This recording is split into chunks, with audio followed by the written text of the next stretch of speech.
Hey guys, Nick here, and today we're taking a look at a pair of modular Bluetooth headphones from the brand AIAIAI.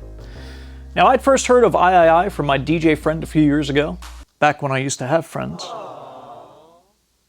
And he swore by AIAIAI's wired pair, the TMA-2, for their modular design, features, and also the precise audio quality and flexibility he needed as a DJ. These, the TMA-2 Move, are a fresh wireless take on their highly acclaimed flagship headphones. And because they're modular, you can customize everything on their site from headband style to audio drivers and ear pads.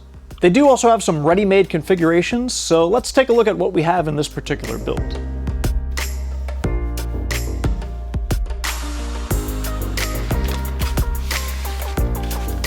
So these were sent to me from AIAIAI, and this is a pre-built configuration.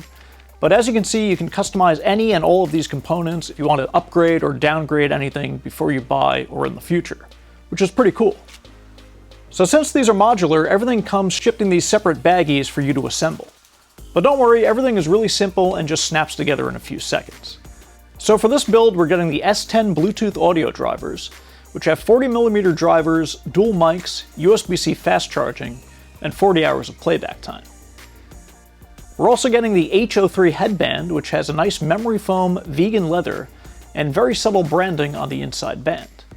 We're getting the E04 ear cushions, which have super soft memory foam as well and are very well cushioned.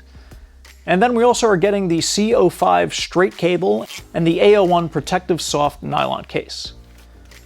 So putting things together is pretty straightforward. Everything snaps together nicely in place. And once the headphones are fully built, you can see that they look really sleek. Matte black all around, and I like the minimalist feel here. You'll see there's no obnoxious logos or branding all over the place. Simple, minimalistic, I dig it. Taking a closer look at them in hand, you'll see that the right ear cup has just one button, and this is a joystick style for all of your controls. So forward and back to skip tracks, up and down to control volume, and one press to pause, and so on. The headband is pretty flexible here and shouldn't cause any issues for everyday normal use. And this specific headband has enough dials here to lock perfectly onto your head size. These weigh about half a pound, but for whatever reason they feel a lot lighter than my Sony's, which are heavier only by a few grams. So now that they're all put together, let's talk about them, and we're going to start with sound quality. These things sound great, and you can see why the company has been a staple in the DJ community for years. First off, the S10 speakers deliver sound that's crisp, detailed, and beautifully balanced. I've seen other reviewers on YouTube say that the bass is overwhelming and booming, but that's really not the case here. And while a lot of other headphones tend to pump up the bass to an almost obnoxious level, I definitely say the higher end frequencies are the true showstoppers here, with the S10s providing amazingly clear, detailed audio. Listening to tracks I've listened to for years in other headphones, including the big names of Sony and Bose, I was able to pick up on slight reverb effects, background vocals, or the sliding of an acoustic guitar string that I'd never heard before, breathing much needed new life into some of the same tracks I've been listening to since 1997. The second thing that jumped out to me right away was that the soundstage is super wide. Acoustic guitars are panned far right and alt left, giving a real sense of space. Drums, lead and background vocals, and bass are all spaced out beautifully, and everything sort of fills in the 3D soundstage with a great sense of instrument separation. The bass here is present, but it's not in your face, so if you're looking for a super bassy headphone, unlike what some other shills have said, I'd look elsewhere. Again, the real emphasis here is on clarity and accuracy. Microphone quality, you can hear it now, and it sounds pretty darn good, and that's mostly due to the dual mic setup here that's going to emphasize your voice while reducing background noise. I'm in the basement, I have the HVAC unit running right behind me, and you can hear my voice sounds pretty good. In terms of comfort, these feel pretty nice. Despite the vice grip they have on your head when you first put them on, that clamp force is luckily countered nicely thanks to the super comfortable memory foam cushions on each ear cup. These things definitely won't go flying off your head if you're rocking out too hard, and even as an eyeglasses guy, wearing them for hours at a time, they never really bothered me. But if you do have sensory issues, you might feel like someone's got you in the Kona crush after a while. Battery life, like I said, is around 40 hours, and I've rarely charged these since I got them on day one. And that's listening at around 50% volume level. I love the fact that it's USB-C with fast charge, so you'll get 3 hours of playback on 20 minutes of charge time, and these are fully juiced up from 0 to 100% in around 2 hours. Now what you're not getting here, which is definitely to note at this price point, is active noise cancellation. We're in 2022 and it seems everyone is putting out an ANC headphone or earbud, despite how well they actually cancel out noise. AIAIAI is not doing that with these, but that said, when you have these on your head, you're probably going to want to have the volume cranked up to enjoy the clear, non-distorted audio. And with the audio turned up to around 50%, the outside world is pretty much eliminated due to the passive noise isolation with the over-ear ear cups.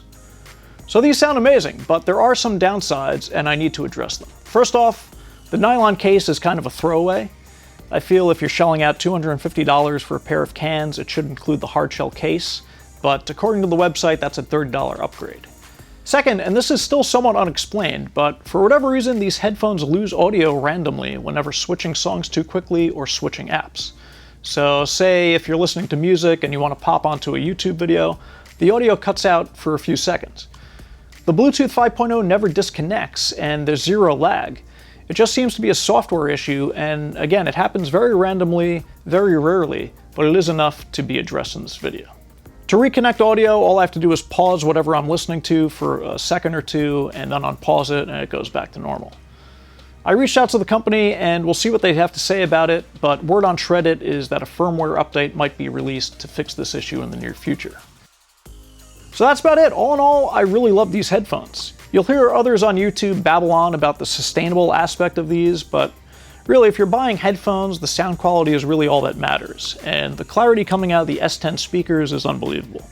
I never thought I'd be able to pick up on new sounds in a track like Semi-Charmed Life, a song I've listened to 1,000 times, or hear subtle reverb in Darius Rucker's voice on Let Her Cry. Is experiencing these moments worth $250? For me, I'd say yes. The audio here is great for a Bluetooth headset if you're not a bass head and instead want to soak in every detail that was captured during a recording session. I like the modular aspect, of course, which almost future-proofs your investment. So say they come up with better drivers or a more comfortable headband in the future, you can order those separately for $50 or whatever the case may be and be ready to rock. And don't let the issue of audio cutting out steer you away from these headphones quite yet. It's a minor annoyance, but once I realize that the company is indeed aware of it, I have high hopes that they'll fix that in the near future. So that about wraps this up. If you enjoyed the video, make sure to hit that like button. It helps the algorithm, you know that. And if you disliked the video, I'm sorry, but the overlords removed that button. So just troll down in the comments for now. As always, this has been Nick from Quick Tech. I'll leave product links down below in the description, and we'll see you in the next one. You take care now.